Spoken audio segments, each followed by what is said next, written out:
CubeHD here, and inside this kinda huge box is possibly the most hyped piece of tech of this entire year, and that is a PlayStation 5. So this video is a look at the final retail packaging for this console. So some of you might know I've been testing a preview Xbox Series X. This is final. This is what people who pay for it are gonna get. Now we get to take a closer look. So right off the bat on the front here, you see the console, you see the controller. Looks like this is the version with the optical drive, so good to know. And it does say 8K or 4K 120 or HDR, but there's more on the back. And we're basically getting now the whole console sideways, which I think I'm gonna end up having mine sideways, we'll see. It says 825 gigs up here, good to know. I think I might as well open it now. So let's see.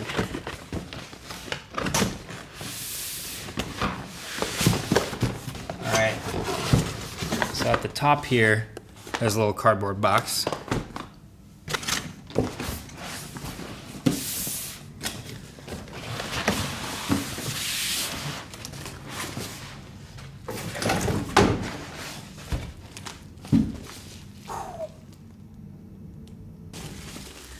Let's see it. This is the styrofoam. This is a big console.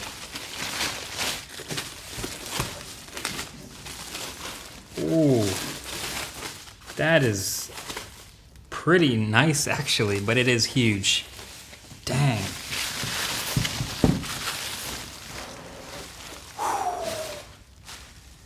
That is the PlayStation 5. That is a tall, but also kind of nice console.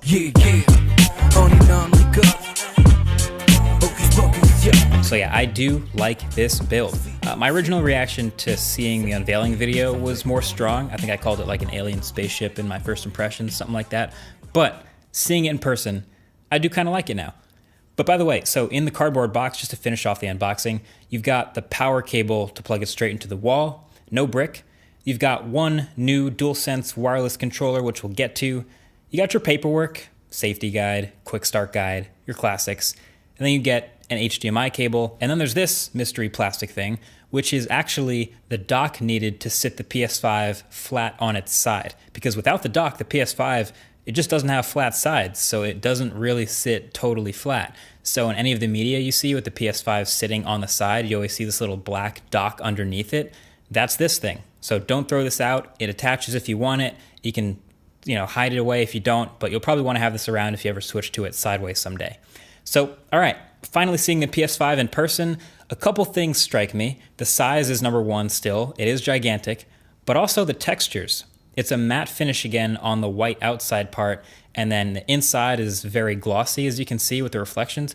And actually, if you look closely, really closely, at the texture on the inside of the PS5, you can see it's actually made up of a bunch of tiny X's, O's, squares, and triangles, which is super cool. They're extremely small and embossed in this seemingly random pattern, but that is super cool.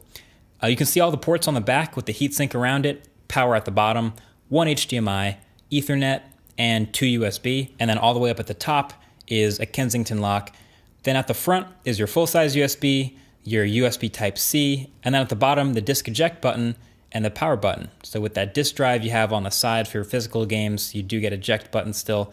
And for the digital only version, I guess you just won't have that eject button and the side will be blank, just covered up there, no disk drive. And yeah, you can see it's not a pointlessly complex design. A lot of what you're looking at up front is heat sinks, it's a lot of thermal management, it's a lot of cooling off those insides. Size comparison time.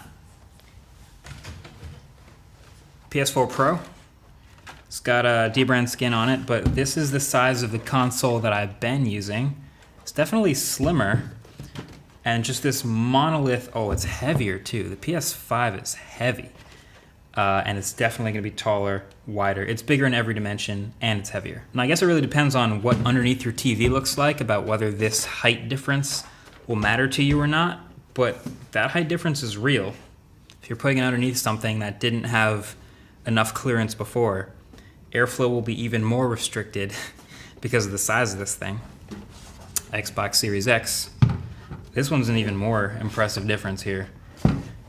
I mean, the PlayStation just kind of dwarfs it at this point. And I don't know if that's an efficiency thing. I don't know if you're putting it next to your TV, you might not care so much about that. But as far as just the footprint, the sheer footprint of the PS5, I think we're really seeing now how massive this thing is. Kind of looks like a fancy building, like a really cool architected. I don't know what building I'm thinking of, but it kind of looks like a building. But of course, there's more to the PS5 than just the console itself. There is also all the accessories. Let's get into those. So inside this box, you'll have a DualSense wireless controller if you get one separately. So it is white. So again, with the Stormtrooper white color scheme with blue accents, and you'll notice that theme sticks through literally everything here. So as I struggle my way through the unboxing and get to the controller, the first impression of it is also really nice. I am a big fan of this controller. Now the PS4 controller to me was fine, but I actually like the Xbox Elite controller more because it's a little bigger in my hands, it fits well, it just feels higher quality.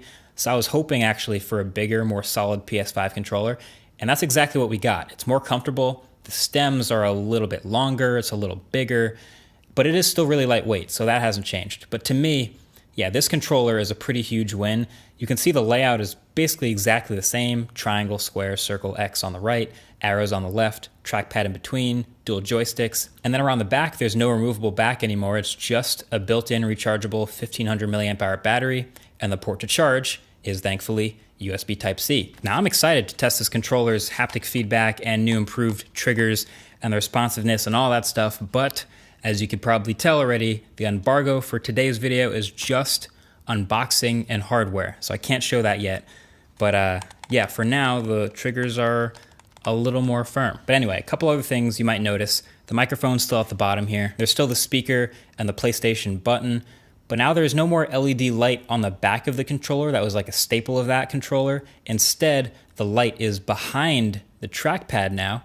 And at the bottom here, underneath the light, you'll notice some pins on either side of the headphone jack, and that's for the docked charging, but we'll get more into charging in a second. But again, by far the coolest part of the design of this controller is the texture on the back, and it's again made up of those tiny little shapes. It's subtle, but you can see the embossed X's and O's and squares and triangles.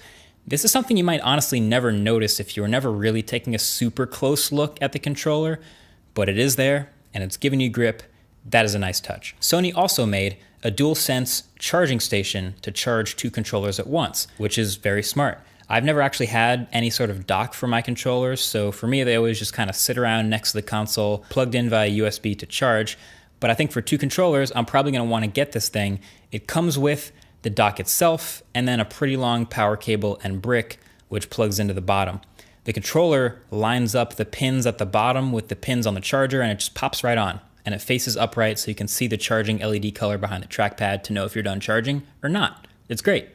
I kind of wish the dock was a little heavier though. Like it would feel higher quality if it was a more solid base and I could just slam the controller in there.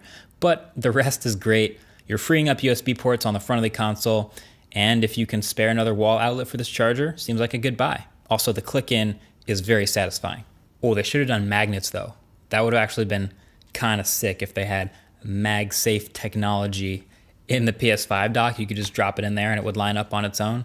But I don't know, maybe next time. Okay, real quick, let's also take a look at the new headphones and the camera. So the new Pulse 3D wireless headset here is pretty distinct. This is a design that looks to be like super minimal. It's this white and black headset for the PlayStation that'll do 3D audio with certain games that support it. So they drop dual microphones in here for better audio quality and noise cancellation, and they promise a 12-hour battery life. Getting them out the box, the headphones themselves, they look crazy. They look pretty massive and very unique looking. So they look like someone was challenged with the design to make the ultimate, modern, minimal pair of headphones. And they came up with this. Now it does have USB-C charging, great. Has a 3.5mm headphone jack to plug straight into the controller, and a USB dongle to connect wirelessly to the console or pretty much anything else. But yeah, the headphones. The material here is almost entirely plastic again, which is fine, but they also have this unique dual band design where the bottom is this sliding rubber band for fit. Sits on your head. The ear cushions are super thick and soft and comfortable, and the whole package is pretty lightweight, so that's nice.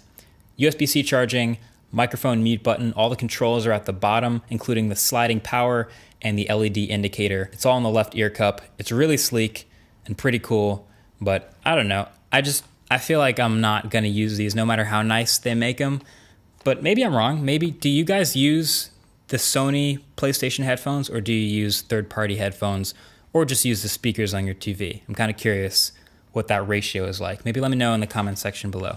These are cool, but I probably won't use them. Then last but not least, the HD camera. This will probably be the least purchased official first-party accessory, but let's be honest, for people streaming their games, this is probably gonna be the camera to buy that integrates with the whole system and of course matches the whole aesthetic. It's a 1080p camera. It's got a built-in white stand that lets you adjust the angle. So if you put it below the TV, you can point it up. And if you put it above the TV, you can point it down. But yeah, there you have it. Those are all the accessories. That is the PlayStation 5 console. Just a first look and unboxing of the hardware. Conveniently, thanks to the embargo, that is all I am allowed to show you in this video today. But you guys already know, as soon as I'm turning the camera off, I'm gonna go ahead and plug it in and fire it up and start playing some games. I mean, testing. I'm gonna be testing the PS5 over the next couple weeks, along with the systems that are all here. It's Techtober, there's a lot going on. Make sure you're subscribed to see the full review if you haven't already. And that's about it. Thanks for watching. Catch you guys in the next one. Peace.